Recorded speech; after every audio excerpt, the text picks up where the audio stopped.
समय चक्रको साथमा नेपाल टेलिकमको 4G नै पर्फेक्ट छ। नेपाल टेलिकम, राष्ट्रको सञ्चार। औरा सेफ सर्जिकल मास्क।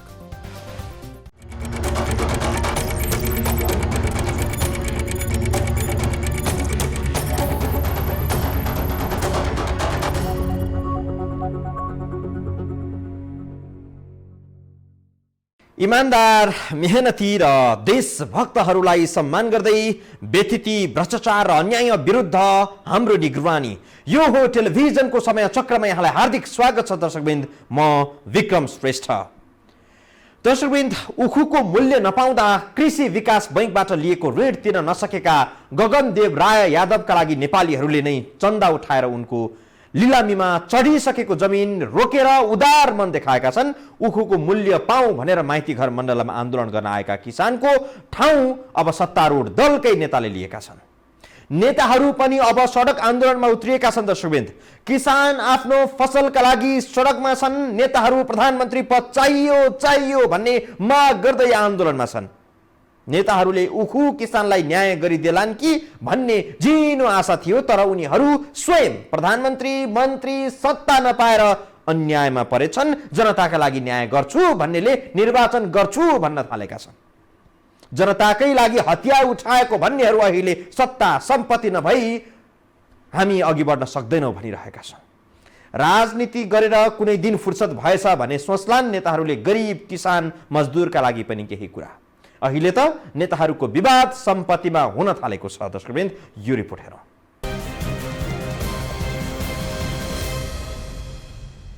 पार्टी विभाजनका धेरै तारतम्यता सिद्ध्याइसकेपछि आफ्नो गुटका अध्यक्ष माधव कुमार नेपाल, अर्का अध्यक्ष पुष्पकमल दाहाल प्रचण्ड सहित केही नेताहरू लिएर बानेश्वरबाट बल्खु पुगे। बल्खु स्थित पहिलेको पार्टी कार्यालय परिसरमा रहेको जननेता मदन भण्डारीको शालिगमा बेमौसमी माल्यार्पण पनि गरे। पार्टी फुटाएर पुगेका कमरेडहरूले पार्टी एकताको कामना गर्न बल्खु पुगेको प्रतिक्रिया दिए। मात्रै हामीले हाम्रो पार्टीको केन्द्रीय समितिको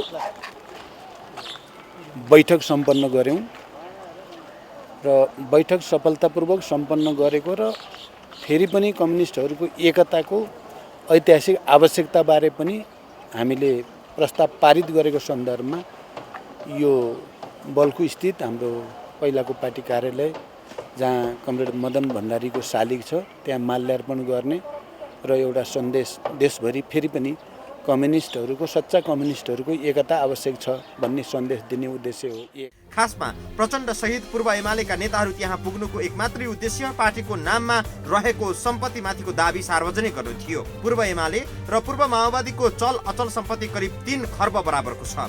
यो मध्ये बल्खुमा 9 रोपनी 1 आना जमिन एमाले किनेर पार्टी कार्यालय सञ्चालन गरिरहेको थियो। आनाको 40 लाख मात्रै हिसाब गर्ने हो भने पनि बल्खुको जमिनको हालको मूल्य 58 करोड भन्दा बढी हुन आउँछ। यो बाहेक पनि एमालेका र माओवादीका नाममा धेरै ठाउँमा जग्गा जमिन छ। पूर्व माओवादी तर्फ रहेको सम्पत्तिमा केही ओली समूहले दाबी नगर्न सक्छ। विभाजन भएको प्रचण्डजीसँग, प्रचण्डजीको पार्टी कार्यालय सम्पत्ति लिएर जानुहोस्।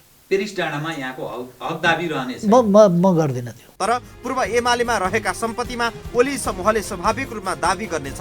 तर बिहिबार बल्खु पुगेर प्रचण्डले समेत बल्खुको सम्पत्तिमा आफ्नो समूहको दाबी रहने मनोवैज्ञानिक सन्देश पनि दिए। हामीले केन्द्रीय समितिको दोस्रो बैठक जो पोहोर साल भएको थियो त्यसको बैठकको अध्यक्षता मैले गरेको थिएँ र त्यो बैठकबाट यो ठाउँमा एउटा राम्रो आधुनिक र सबै खाले कम्युनिस्टहरूको भाव झल्कने खालको एउटा राम्रो कार्यालय भवन बनाउने भन्ने निर्णय गरिएको थियो।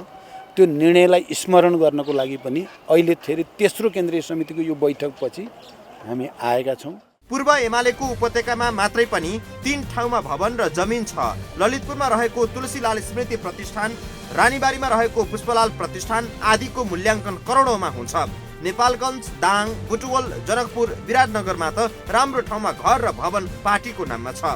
66 जिल्लामा एमाले आफ्नै जग्गामा भवन बनाएको छ। नेपालभित्र मात्रै होइन, भारतको दिल्ली स्थित उत्तम नगरमा पनि करिब 1 करोड पर्ने जमिन एमाले किनेको थियो। यो कार्यालयहरूमा अघिले ओली समूहका नेता महेश बस्नेतले आफ्नो कार्यकर्ताहरू परिचालन गरेर तालाबन्दी गर्दै आएका छन्। 10 वर्ष भूमिगत राजनीति र त्यसपछिको छोटो अवधिको खुला राजनीति गर्दा गर्दै पूर्व माओवादीले पनि प्रशस्त अचल सम्पत्ति जोड्न सफल भएको छ। काठमाडौँको कोटेश्वर स्थित पेरिस डाँडामा मजदुर संगठनको नाममा माओवादीको 2 रोपनी जमिन र भवन छ। पेरिस डाँडामै थप 12 आना जमिन छ। बबरमहलमा कर्मचारीको भवन, धनकुटामा 6 आनामा 1 तले भवन, तेह्रथुम, चितवन, नुवाकोटमा आफ्नै भवन छ। त्यसैगरी हेटौडा, सिन्धुपाल्चोक, सुर्खेत, मनाङ, कास्की, तनहु, गोर्खा, लमजुङ, रोल्पा, गुल्मी, नवलपरासी, बर्दिया, बाँके, रुकुम, महोत्तरी, झापा, दैलेख आदि जिल्लामा पनि माओवादीको आफ्नै भवन छ। पूर्व माओवादीको नाममा रहेको सम्पत्तिमा ओली गुटले सम्भवतः दाबी गर्ने छैन, तर पूर्व एमालेको नाममा रहेको सम्पत्तिमा प्रचण्डले घुमाउरो शैलीमा दाबी गरिसकेका छन्। पूर्व एमालेका असन्तुष्ट माधव कुमार समूहलाई साथ लिएर राजनीतिको गोटी चाल्दा प्रचण्ड सावा ब्याज सहित दोब्बर फाइदामा पुगेका छन् भने ओली समूहले आफ्नो लगानी पनि गुमाउने स्थिति आउने आकलन भइरहेको छ। जो अहिले भर्खरै हामीले केन्द्रीय कमिटीको बैठक सकेका छौँ। वास्तविक नेकपा यही हो। हामी यो ठाउँमा नेकपाको कार्यालय बनाउँछौँ, कार्यालय भवन बनाउँछौँ। यो आधिकारिक नेकपा भनेको यही हो। अब यसलाई निर्वाचन आयोगले कहिले घोषणा गर्छ त्यो उसको कुरा होला। सर्वोच्च अदालतले यो विघटनको कुरालाई के भन्ला त्यो सर्वोच्च अदालतको कुरा होला। तर यो संविधान विरोधी कदम छ। सिङ्गो देश आज यो संविधान विरोधी कदम हो भनेर उठेको छ। त्यसको हुनाले हामी नेकपालाई नयाँ ढङ्गले चाहिँ यसलाई एकताबद्ध गर्छौँ। केन्द्रमा पार्टी विभाजन हुँदा यसको प्रभाव जिल्लामा मात्रै होइन, ओडासम्म परेको छ। पार्टी कार्यालयहरूमा दुवै पक्ष जान सकेको छैन। केन्द्रीय कार्यालय धुम्बाराहीमा छ, तर माधव नेपाल समूहले आफ्नो मुकाम बानेश्वरको कार्की बेङ्क्वेटलाई बनाएको छ। ओली समूहले प्रधानमन्त्रीको सरकारी आवासलाई नै पार्टी कार्यालय सरह धुस्नु काटिरहेका छन्। हाम्रा केही नेताहरूको जिन्दगानी देख्दा देख्दै राजनीति गरेर जान लागिसक्यो। नेताहरूले जिन्दगीमा राजनीति बाहेक केही गर्नु भएन। उहाँहरूको राजनीतिमा न कहिले गरिब हटाए, न निमुखा हटाए, न किसान, न मजदुर, न उद्यमी। राजनीतिमा रमाएकाहरूको जीवनमा सत्ता, मन्त्री, भागभण्डा, कमिसन, आन्दोलन, हिंसा त कति अटायो।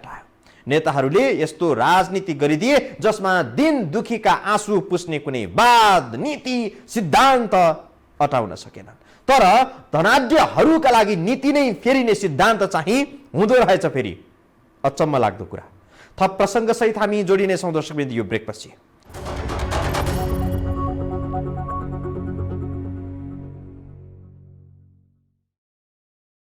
सत्तारूढ नेपाल कम्युनिस्ट पार्टीका 2 चिराका नेताहरूको मनमा अहिले एउटा प्रश्न घुमिरहेको छ। त्यो प्रश्न हो, नेकपाको सेरोफेरो सबै मेरो, बल्खुको सम्पत्ति चाहिँ कसको? पार्टीको नाममा भएका सम्पत्तिको भागभण्डामा हुने लफडा त बाँकी नै छ। सत्ताको प्रभाव प्रयोग गरेर बल्खुको सम्पत्ति ओली पक्षले लैजाला भन्ने डरले हो वा किन हो? बिहिबार प्रचण्ड माधव नेपाल समूह बल्खु पुगेर मदन भण्डारीको शालिगमा बेमौसमी माल्यार्पण गरेर फर्किए। यसको अन्तर्य यस्तो छ दर्शकवृन्द।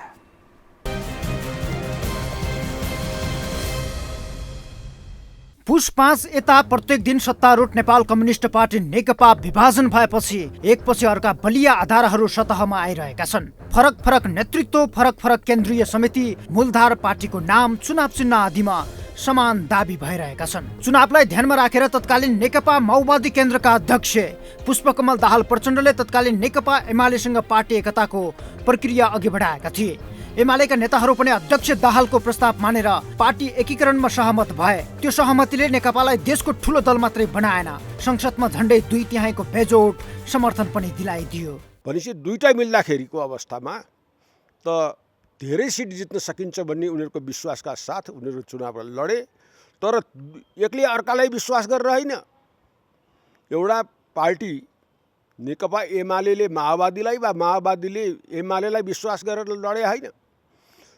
माओवादीलाई आफ्नो अस्तित्व बोध गराउनका निमित्त र केपी शर्मा ओलीलाई मैले राष्ट्रियताको सवालमा यत्रो ठुलो चाहिँ अडान लिए, त्यसले गर्दा प्रधानमन्त्री मै हुन्छु भन्ने हिसाबबाट यिनीहरूले लडेका थिए। भन्नुको मतलब त्यस कारण यिनीहरूको लोभी पापीको सरकार हो। कसैलाई अस्तित्व जोगाउनको लागि थियो, कसैलाई चाहिँ नि प्रधानमन्त्री भन्नको। यो घटना भएको 3 वर्षमै नेकपाका नेताहरूको सत्ता लिप्साका कारण पार्टी विभाजनतर्फ गएको छ। हालको अवस्था हेर्ने हो भने नेकपा विभाजन भइसकेको तर औपचारिकता प्राप्त गरि नसकेको संक्रमणकालीन अवस्थामा छ। किनभने नेकपाका 2 गुट मध्ये एक गुटले अध्यक्ष केपी ओलीलाई अध्यक्षबाट हटाएको छ, अर्को गुटले पुष्पकमल दाहाल प्रचण्डलाई अध्यक्षबाट निकालेको छ। एक पक्षले नयाँ प्रवक्ता, अर्को पक्षले नयाँ महासचिव चयन गरेको छ। 2 समूहको बेग्लै केन्द्रीय समिति, बेग्लै बैठक, बेग्ला बेग्लै निर्णयहरू भइरहेका छन्। यही परिस्थिति बीच बिहीबार प्रचण्ड माधव कुमार नेपाल समूहका नेताहरू बल्खु पुगेर पार्टी कार्यालय परिसरमा रहेको मदन भण्डारीको शालिगमा माल्यार्पण गरे।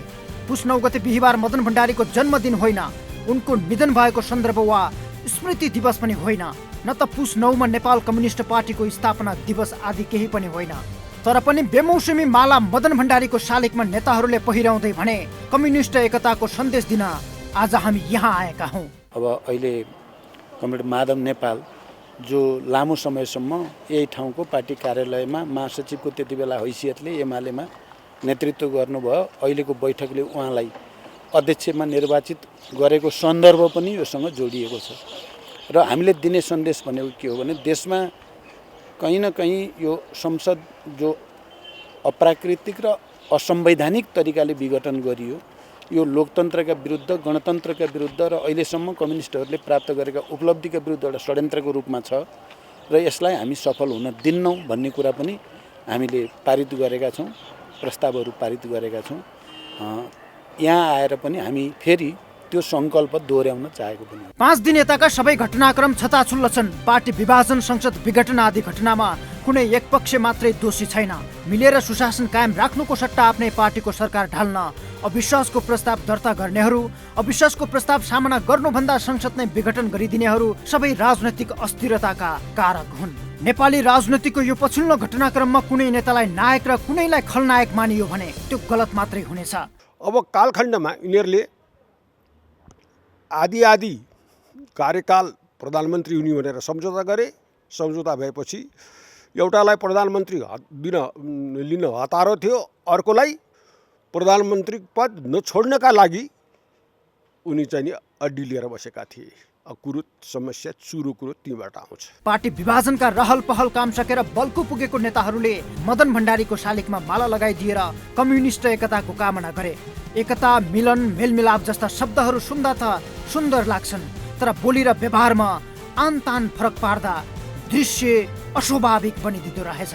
बिहीबार बल्कुमा पनि यस्तै देखियो। खासमा पार्टी विभाजनपछि बल्कुमा रहेको पार्टीको सम्पत्तिमा दाबी गर्न माधव कुमार नेपाल प्रचण्ड सहित झलनाथ खनाल, अमृत बोहरा लगायतका नेता लिएर पुगेका थिए।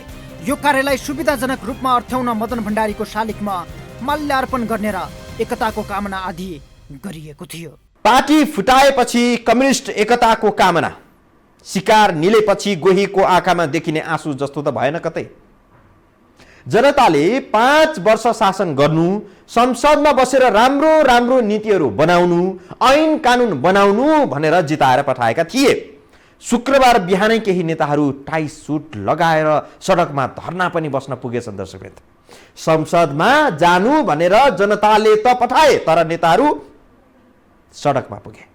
अवसर दिँदा पनि त्यसको उपयोग गर्न नसक्ने नेता हामी नेपाली जनताले कहिलेसम्म पालिरहने होला? थप प्रसङ्गसहित हामी आउँछौँ यो ब्रेकपछि।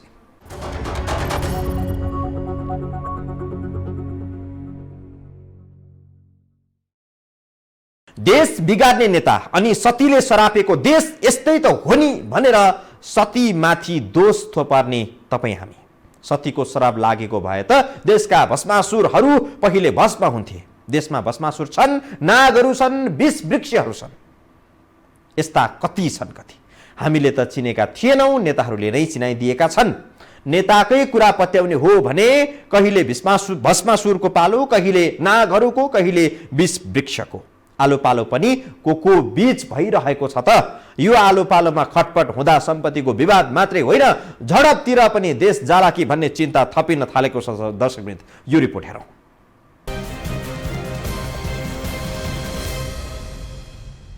पार्टी विभाजनले औपचारिकता पाउन बाँकी छँदै दुवै समूहको ध्यान अब पार्टीको चल अचल सम्पत्तितर्फ केन्द्रित हुन थालेको छ। पार्टीको नाममा रहेका वा भाडामा रहेका कार्यालयहरू दाबी गर्ने, ताला लगाउने, हुल हुज्जत गर्ने, भएको वातावरण सिर्जना गर्ने जस्ता क्रियाकलाप हुन थालेका छन्। नेकपाका दुवै पक्ष अहिले पार्टी मुख्यालयदेखि विभिन्न जिल्लामा रहेका पार्टी कार्यालयहरू कब्जा गर्न सुरु गरिसकेका छन्। यो जुन जग्गा तपाईँ देख्दै हुनुहुन्छ, यो जग्गा खरिद गर्ने कुरामा र यहाँ भवन निर्माण गर्ने सन्दर्भमा र यो केन्द्रीय कार्यालय सञ्चालन गर्ने सन्दर्भमा भावनात्मक रूपमा म जोडिएको छु। कमरेड जेन खनाल जोडिनु भएको छ, कमरेड अमृत बोहरा जोडिनु भएको छ। अब त सिङ्गो विश्वको नेपालका कम्युनिस्ट पार्टीहरू, कम्युनिस्ट आन्दोलनप्रति प्रतिबद्धहरू पनि यो नेपाल कम्युनिस्ट पार्टी नेकपामा प्रतिबद्ध भएका छन्। नेपाल कम्युनिस्ट पार्टी नेकपाको मूलधार हामी हौँ, मूल शक्ति हामी हौँ, अरू कसैले दावा नगर्दा हुन्छ। पार्टी विभाजनको प्रक्रिया सुरु भएसँगै ओली समूहले धुम्बाराई स्थित पार्टी मुख्यालयमा ताला लगाएर कार्यालय कब्जामा लिने प्रयास गर्यो। त्यस्तै ओली समूहकै नेता तथा कार्यकर्ताहरूले पार्टी कार्यालय काभ्रेमा पनि ताला लगाए। ओली पक्षका नेता तथा कार्यकर्ताहरूले पार्टी कब्जा गर्ने क्रम यतिमै रोकिएको छैन। उनीहरूले पश्चिम नवलपरासीमा रहेको नेकपाको पार्टी कार्यालयमा ताला लगाएका छन्। ओली पक्ष मात्रै नभएर प्रचण्ड नेपाल समूहका नेता तथा कार्यकर्ताहरू पनि पार्टी कार्यालय कब्जामा लिने होडबाजीमा उत्रिएका छन्। उनीहरूले कैलालीको धनगढी स्थित पार्टी कार्यालयमा ताला लगाएका छन्। यो पार्टी कार्यालयमा पहिले ओली पक्षका कार्यकर्ताहरूले ताला लगाएका थिए। यसरी निर्वाचन आयोगबाट आधिकारिक दलको मान्यता कसले पाउने छिनोफानो हुनु अगावै ओली पक्ष पार्टी कार्यालय कब्जामा लिने काममा एक कदम अघि देखिएको छ। माधवजी त प्रचण्डजीसँग गइसक्नु हो। त्यसकारण माधवजीले दाबी गर्नु वाञ्छनीय हुँदैन। माधवजी यदि चुनाव जितेको अध्यक्ष हुनुहुन्थ्यो हिजोको त्यो पार्टीको भने उहाँले दाबी गर्नु एउटा कुरा हुन्थ्यो। हिजो चुनाव जितेको त्यो पार्टीको अध्यक्ष त म हुँ। उहाँ त एकता हुँदाखेरि अर्को साथीसँग जानुभयो नि त। प्रचण्डजीको सेकेन्ड म्यान भएर कार्यकर्ता भएर हिँड्नुभएको छ नि त। त्यो प्रचण्डजीको कार्यकर्ताले प्रचण्डजीकै त्यता गइसकेपछि त त्यही श्री सम्पत्तिमा उहाँले रमाउन सिक्नु पर्यो नि, त्यही घरमा रमाउन सिक्नु पर्यो नि। अब त्यही नेतृत्वका मातहतमा काम गर्न उहाँले सिक्नु पर्यो नि। ओली पक्षको यो कदमलाई प्रचण्ड नेपाल पक्षले पनि पछ्याइरहेको छ। यसरी पार्टी कार्यालय कब्जामा लिने नाममा दुवै पक्ष आम्ने सामने हुने स्थिति देखा परेको छ। पार्टी कार्यालय कब्जा कुन समूहले गर्ने, समर्थन वा विरोधमा कसको प्रदर्शन सशक्त बनाउने नाममा दुवै पक्ष मुठभेडको स्थितिमा पुगेका छन्। यसले गर्दा देशकै शान्ति सुरक्षा र अमन चयनमा गम्भीर प्रश्न खडा भएको छ। दुवै पक्ष मुठभेडको अवस्थामा पुग्दा शान्ति सुरक्षाको चुनौती बढेको प्रहरीका पूर्व अधिकारीहरूकै चिन्ता छ। हेर्नुहोस्, अब दृश्य परिदृश्यहरूले भावी दिनहरू राम्रो छन् भन्ने सङ्केत गर्दैन। यस्तो बेला आन्दोलनमा खटिएका दलहरूलाई मैले अघि पनि भने संयमतापूर्वक सुरक्षाकर्मीहरूले सडकमा व्यवस्थापन चाहिँ नगर्ने हो भने ठुलो दुर्घटना निम्तिने अवस्था मैले देखेको छु। एक पक्षले पार्टी कार्यालयमा ताला लगाउने र अर्को पक्षले त्यो ताला फोडेर पुनः अर्को ताला लगाउने होडबाजी आगामी दिनमा अझै बढ्ने अनुमान लगाउन सकिन्छ। किनकि उल्लेखित जिल्ला बाहेक अन्य जिल्लाहरूमा पनि नेकपाका पार्टी कार्यालय छन्। अझै तत्कालीन माओवादी केन्द्र र एमालेका गरी एक जिल्लामा 2 वा 2 भन्दा बढी पार्टी कार्यालयहरू छन्। साथै संघीय, प्रादेशिक, स्थानीय र वडासम्म पनि नेकपाका पार्टी कार्यालयहरू छन्। ती पार्टी कार्यालय कसले प्रयोग गर्ने भन्ने नेकपामा प्रतिष्ठाको लडाईँ सुरु भइसकेको छ। पार्टी कार्यालय कब्जामा लिन दुवै पक्षले हदैसम्मको हत्कण्डा अपनाउने देखिन्छ। पार्टी कार्यालय कसले प्रयोग गर्ने भन्ने विषय उनीहरूको आन्तरिक विवादको विषय हो। तर यसले सृजना गर्ने विवाद र मुठभेडले भने देशकै शान्ति सुरक्षा खलबलिन सक्छ। भस्मासुरको शक्ति भ्रष्टाचार भस्म गर्ने काममा आओस्। नागहरूको विष सर्पदंशकै उपचारमा काम लागोस्। विष वृक्षको फल कीटनाशक बन्न सकोस्। हाम्रो कामना जनताको अभिमतको त अर्थ रहेन, भगवान पशुपतिनाथले सद्बुद्धि प्रदान गरून्। हाम्रो कामना यही हो। दर्शकवृन्द, टेलिभिजनका सम्पूर्ण समाचार बुलेटिन कार्यक्रम यो टेलिभिजन.com यो खबर.com, युट्युब र फेसबुकमा पनि पढ्न र हेर्न सक्नुहुनेछ। आजलाई चाहिँ यो कार्यक्रम सकियो। मोबाइलमा यो टिभी एप डाउनलोड गरी हामीलाई प्रत्यक्ष हेर्न पनि सक्नुहुनेछ। आजलाई बिदा दिनुहोस्। नमस्कार।